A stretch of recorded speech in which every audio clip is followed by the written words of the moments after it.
एक बच्ची दूसरी बच्ची के साथ बैठी, कोई चीज उसकी गुम हो जाती, देखो मेरी कलम गुम हो गई, दवात गुम हो गई, रसो देखो मेरी दवात, अच्छा सबक याद नहीं है, कि कहती आज मेरा सबक याद नहीं, अमाल करके उसकी जुबान पे कलमा था। हिंदू बच्ची थी, वो साथ बैठती थी, उसने भी पढ़ना शुरू कर दिया। वो भी कहती है जब मैं ये कलमा पढ़ती हूँ मुझे सबक याद हो जाता है। कलमा अस्सलाम वालेकुम गाइज़, उम्मीद करता हूँ आप सब खैरियत से होंगे। आज जो वीडियो लेकर हाजिर हुआ हूँ, इस कलमे की बरकत से सबक याद, हर मुश्किल आसान, खोई हुई चीज़ फ़ौरन मिल जाए, जिसने भी पढ़ा वो कामयाब हो गया, हमें बता रहे हैं शेखुल वज़ाइफ। आएँ जल्दी से ये वीडियो देखते हैं, बातें तो बाद में होती रहेंगी। चैनल को सब्सक्राइब नहीं किया तो सब्सक्राइब कर लें, लाइक और शेयर करना ना भूलिएगा। आएँ जल्दी से ये वीडियो देखते हैं, लेट्स सी।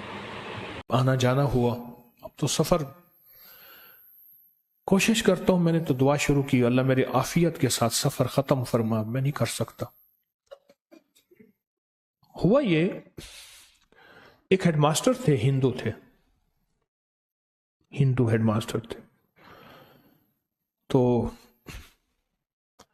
उन्होंने देखा कि बच्चियां जो हैं, स्कूल के हेडमास्टर थे, स्कूल बच्चियों का था, उनके जेरे निगरानी बच्चियों का स्कूल भी था, बच्चों का भी था, वो दोनों के हेडमास्टर थे। और वहां खातून निगरान थी, यानी वो खातून हेडमास्टर थी, ये बड़े अफसर थे। एक बच्ची दूसरी बच्ची के साथ बैठी, कुछ चीज उसकी गुम हो जाती थी, कहते ला इलाहा इल्लल्लाह मुहम्मद रसूल, देखो मेरी कलम गुम हो गई,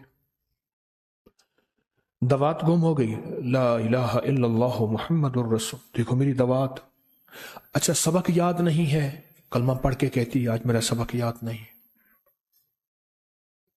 अमाल करके उसकी जुबान पे कलमा था। हिंदू बच्ची थी, वो साथ बैठती थी, उसने भी पढ़ना शुरू कर दिया। वो भी कहती है जब मैं ये कलमा पढ़ती हूँ मुझे सबक याद हो जाता है, कलमा पढ़ती हूँ मेरा फलां चीज गुमशुदा वो मिल जाती है, सब ये पढ़ती हूँ यूं हो जाता है, यानी नामुमकिन मुमकिन होते हैं और जरूरियात पूरी होती हैं।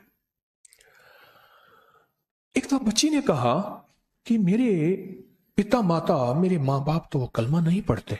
उसने कहा तुम हिंदू हो, हम एक अल्लाह की पूजा करते हैं, ये कलमा हमारा है।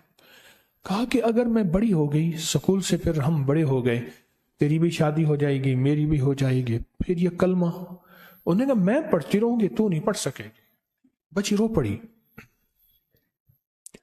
तो कहा मैं सारी जिंदगी ये कलमा ना छोड़ूं, तो मुसलमान होना पड़ेगा। तो मुसलमान होने के लिए क्या करना पड़ेगा? कर कुछ भी नहीं, इस कलमे को दिन से मान लो और कह मैं मुसलमान हूं और बस इसको पढ़ती रहो। तो कहा मां बाप को जा जवाब दूं? कह मां बाप को ना बताना कि मैं मुसलमान हूं,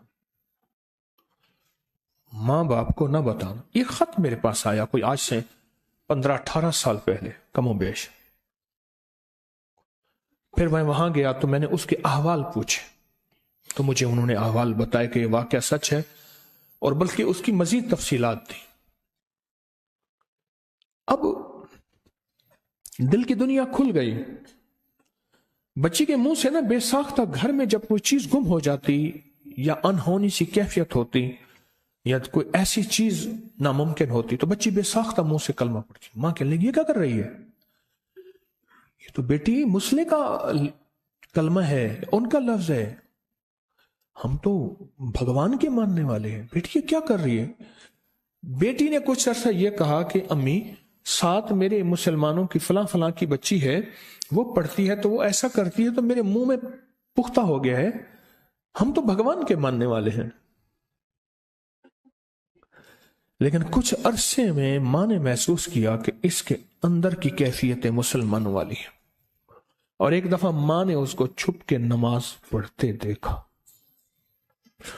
बहुत मारा, बहुत मारा, बाप आया उसने मारा, आखिरकार जब मार हो गई तो उसने कहा जो कलमा मार पढ़नी थी पढ़ गई, मैं तो मोमिन हो गई, मैं इस्लाम ले आई। उसका स्कूल जाना बंद कर दिया, उसको घर में कैद किया और कैद की सख्तियां कि ये छोड़ दे।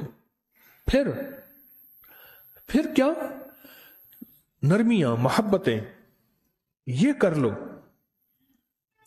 یہ ملے گا، یہ دیں گے، اور نے کہا نہیں، اللہ حبب الینا الایمان، اللہ یہ کلمہ اور ایمان میرے لیے ہر چیز سے زیادہ محبوب کر دے، وزینہ فی قلوبنا، اور میرے دل میں اتنا مزین اور منور ہو جائے کہ اس کے علاوہ میرے دل کا کوئی اور زیور ہو ہی نہ، یہی میرا زیور ہو، وَقَرَّ إِلَيْنَا الْكُفْرَ وَالْفُسُوقَ وَالْعِصْيَانَ، اور اس کی وجہ سے ساری چیزوں سے مجھے کراہت ہو جائے، وہ کفر ہے، فسوق ہے، وہ عصیان ہے، وہ خطائیں ہیں، وَجَعَلْنَا مِنَ الرَّاشِدِينَ، اللہ ایسے لوگوں سے میں شامل کر دے جنہیں تو نے رشد و ہدایت دی ہے، وَجَعَلْنَا مِنَ الصَّالِحِينَ، ایسے لوگوں میں شامل کر دے جو تیرے رجسٹر میں نیک بندے یا تیرے ولی ہیں ان میں شامل کر دے۔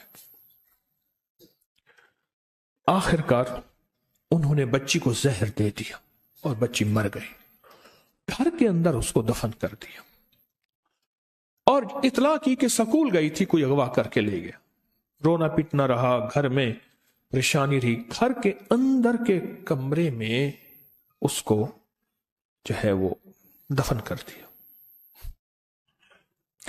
سالہ سال گزر گئے، قصہ پارینہ ہو گیا، لوگ بھول بھال گئے، یہ کیا ہوا، کیسے ہوا، سب کچھ بھول گئے۔ بھولنے بھالنے کے بعد تقسیم ہند کا اعلان ہوا 1947 میں، وہ ہندو خاندان چلا گیا، وہاں سے کوئی مسلمان خاندان آیا، اس گھر میں رہا۔ 1952 میں وہ جگہ کمزور ہو گئی جہاں انہوں نے دفن کر کے اس کو، قبر تو بنائی تھی، گڑھا کھود کے بس دفن کر دیا۔ ہوا یہ کہ ایک بڑی الماری اٹھانے لگے تو الماری نیچے دھنس گئی، اینٹ نیچے دھنس گئی، اور اینٹ کو بناتے ہوئے بہت ساری اینٹیں نچ گئیں اور پورا جسم کا قبر کا نقشہ بن گیا اینٹیں دھسنے میں، کہ محسوس ہوا کہ یہاں کوئی گڑھا کھودا گیا ہے، پورا نقشہ بن گیا۔ اور انہوں نے کھولا، جو مقامی مسلمان رہتے تھے ان میں سے ایک صاحب کو اطلاع ملی، تو انہوں نے کہا لگتا یہ ہے کہ یہ اسی بچی کی قبر ہے۔ عام تو ہم بھی شک میں تھے کہ بچی ایک دم غائب کیسے ہو گئی، یہ اسی کی قبر ہے۔ کھودا تو اس کی میت بالکل ٹھیک ٹھاک پڑی ہوئی تھی، ہر چیز صحیح پڑی ہوئی، ہر چیز صحیح پڑی۔ اس کو اٹھایا، علماء سے پوچھا، جو بھی تدفین کی ترتیب تھی اس کو مسلمانوں کے قبرستان میں دفن کیا۔ رات کو اس خواب میں آئی اس خاتون کی جس نے پہچان کی تھی کہ یہ ہمارے پڑوسی تھے، عمر کی بڑی خاتون تھی، اس طرح سے یہ ہوا، پہچان کی۔ خواب میں آئی کہ میں جس وقت آپ نے مجھے اٹھایا تھا میں اس وقت بھی کلمہ پڑھ رہی تھی، اور جس وقت مجھے زہر دیا گیا تھا، میرے ماں باپ نے مجھے زہر دیا تھا، اس نے خود بتایا مجھے زہر دیا تھا اور میں نے کلمہ نہیں چھوڑا تھا، اور سارا قصہ سنایا، میں نے اس طرح سختیاں برداشت کی، اور پھر مجھے زہر دیا اور مجھے علم تھا یہ کھانے میں زہر ہے۔ ان کی آنکھیں، ان کی کیفیت میرے ماں باپ کی بتا رہی تھی، جس میں میرے لیے نفرت بھی تھی اور درد بھی تھا۔ تھی تو اولاد تو تھی، اور کہا میں نے وہ زہر لے رہی تھی اور کہہ رہی تھی کہ اللہ اس زہر سے اگر میں مر جاؤں تو میری کلمے والی موت مجھے عطا کرنا، اور مجھے کلمے والی موت ملی، اور آج اللہ کی نعمتوں میں جنت میں ہوں۔ بس ایک افسوس ہے، وہ افسوس یہ ہے کہ میرے ماں باپ میرے ساتھ جنت میں نہیں آ سکیں گے، وہ کلمے کی موت نہیں مرے۔ جی دوستوں اور میری بہنوں، جیسا کہ آپ نے حضرت صاحب کا بیان سنا، اسی طرح کے اچھے اچھے بیانات سننے کے لیے چینل کو سبسکرائب کریں، لائک کریں اور زیادہ سے زیادہ شیئر کریں، تاکہ دکھی انسانیت تک زیادہ سے زیادہ یہ ویڈیوز پہنچ سکیں اور وہ حضرت صاحب کے بتائے ہوئے اعمال کر اپنی زندگیوں میں آسانیاں پیدا کر سکیں۔ اور جتنے بھی میرے سبسکرائبرز ہیں، ویورز ہیں، Pakistan, India, USA، UAE، UK اور ادر کنٹری سے، ان کا دل سے تھینکس، شکریہ۔